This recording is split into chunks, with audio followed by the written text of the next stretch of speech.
Mesdames, Messieurs, amis internautes, bonjour. Une nouvelle formation politique a vu le jour en Côte d'Ivoire en avril dernier. Elle est baptisée Alliance pour la démocratie et le renouveau en Côte d'Ivoire, ADRCI. Pour parler donc de ce nouveau parti politique, de ses objectifs et de sa vision, nous recevons pour vous son président, Dr Tia André. Bonjour, docteur. Bonjour, cher ami. Alors, qu'est-ce qui a nécessité donc la création d'un nouveau parti politique dont vous êtes le président?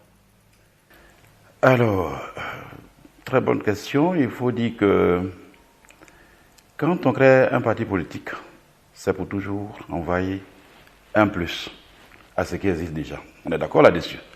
Et donc, à partir de ce principe-là, vous savez, nous tous qui sommes à l'initiative de ce parti politique, nous venons de divers horizons. Et à un moment donné, on a dit que c'est vrai, des choses sont faites, sont même peut-être aussi bien faites, mais on peut toujours améliorer.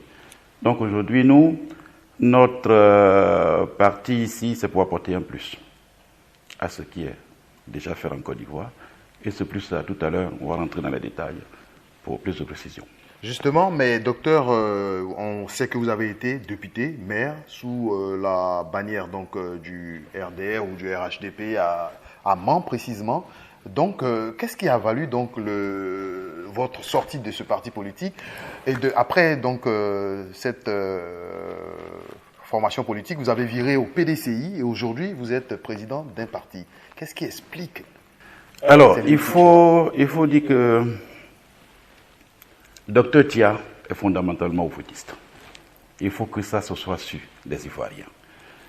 Quand on regarde très bien mon parcours politique, on se rend compte que vous avez parlé tout à l'heure du RDA, ensuite RHDP, ensuite PDCI. Toutes ces formations-là sont des formations oufouettistes. Donc, en réalité, j'étais dans la même maison de Félix Houphouët-Boigny, et donc aujourd'hui, si je ne suis pas au PDCI, si je ne suis pas au RDR, mais en réalité, je ne suis pas loin. Je suis dans une formation politique qui est aussi à un penchant du côté libéral, donc du côté du parti de Félix Houphouët-Boigny. Justement, où vous situez-vous?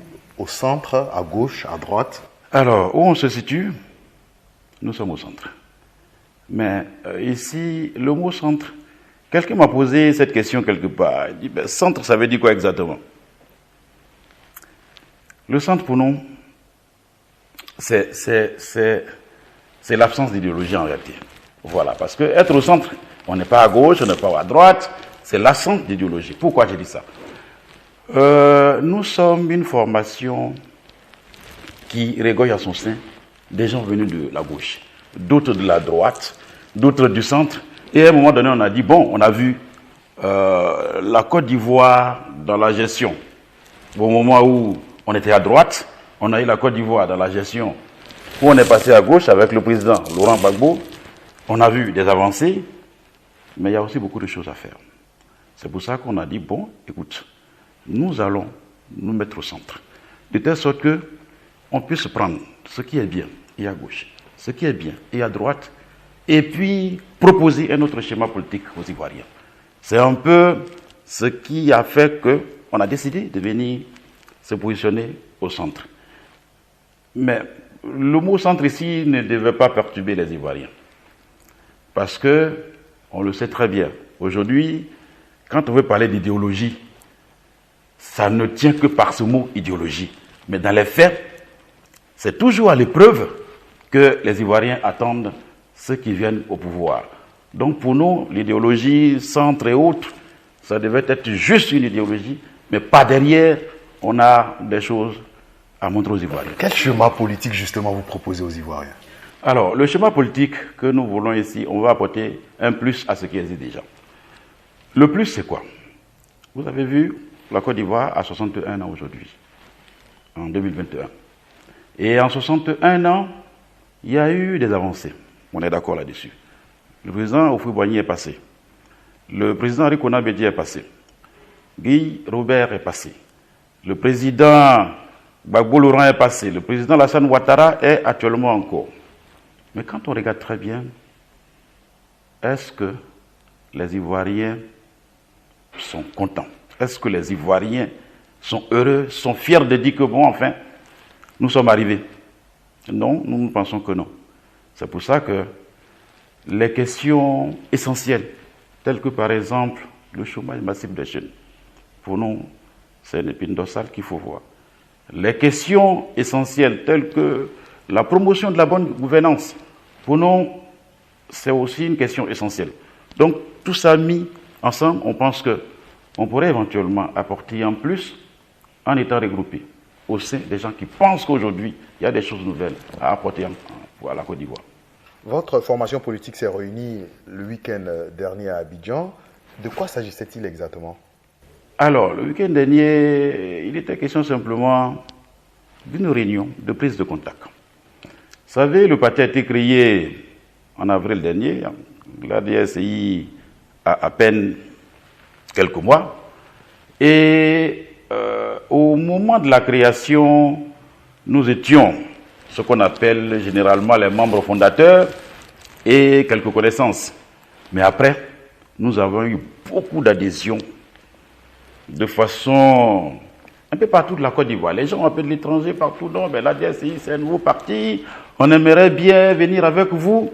Mais c'est tous ces gens-là à qui on a dit la dernière fois de venir pour qu'on se retrouve à Abidjan pour faire des réunions de prise de contact. Cette réunion-là nous a permis de mettre les visages sur les noms. Parce que, vous savez, un parti qui se crée d'abord avec les membres fondateurs, mais après, il faut implanter le parti. Nous voulons donc passer à la deuxième phase de notre existence, c'est-à-dire l'implantation du parti en Côte d'Ivoire. Et donc, pour ça, il faut des hommes. Et ce sont ces hommes-là qu'on a rencontrés la dernière fois. On a eu, pour cette première réunion, 12 régions qui sont arrivées. Ça dit déjà que nous avons des responsables dans 12 régions de la Côte d'Ivoire. Et donc, pour nous, après cette réunion-là, il est maintenant question de préparer le congrès. Le congrès qui devait venir entériner ma présidence, parce qu'en réalité, je ne suis qu'un président intérimaire. Donc, après le congrès, si les militants le veulent bien, je devais passer président de cette formation politique. Donc, nous sommes en train de préparer le congrès. Et préparer le congrès, ça veut dire qu'il faut évidemment des bases. Et ce sont ces bases-là que, présentement, nous sommes en train d'installer un peu partout en Côte d'Ivoire. Donc, la réunion nous a permis de connaître quels sont ceux qui sont souvent au bout du fil avec nous. Parlons donc de la réconciliation. Oh, la réconciliation, pour moi, la réconciliation a commencé. Ça a commencé, mais elle n'est pas encore totale. Parce qu'en son temps, je disais aux Ivoiriens qu'il fallait que notre président, le président de la République, le président Alassane Ouattara, fasse tout pour que les opposants qui sont en dehors de la Côte d'Ivoire rentrent en Côte d'Ivoire. Il y a de cela 2 ans. Aujourd'hui, je suis heureux que parmi ceux qui étaient à l'extérieur, il y a un des dignitaires de Côte d'Ivoire, le président Laurent Gbagbo, qui est rentré. Mais il en reste encore. Il y a Charles Blé Goudé qui est encore à l'étranger, il y a Soro Guillaume qui est encore à l'étranger. Je voulais donc demander au président de la République de tout faire pour que ces 2 personnalités politiques majeures aussi de la Côte d'Ivoire puissent entrer dans leur pays. Nous gagnons tous. On gagne en stabilité, on gagne en cohésion sociale, on gagne. Et c'est la Côte d'Ivoire qui gagne. Donc, en ce moment précis, pour ce qui concerne la réconciliation, je l'ai dit, ça a commencé. Mais il y a des choses à faire. Il faut encore qu'on aille plus loin pour que les Ivoiriens ne se regardent plus en chaîne de faïence. Et pour qu'on puisse dire, bon, celui-là c'est mon frère, celui-là on est ici ensemble. Voilà, c'est ce que nous recherchons aujourd'hui. Parce que pour aller à la modernisation, pour aller au développement économique et social, il faut forcément commencer par la réconciliation des Ivoiriens entre eux. Mesdames, Messieurs, amis internautes, nous avons eu beaucoup de plaisir à recevoir pour vous Dr Thia André, président de l'Alliance pour la démocratie et le renouveau en Côte d'Ivoire, avec qui nous avons bien entendu parler de la vision de son parti politique et de l'actualité politique ivoirienne. Merci et à très bientôt.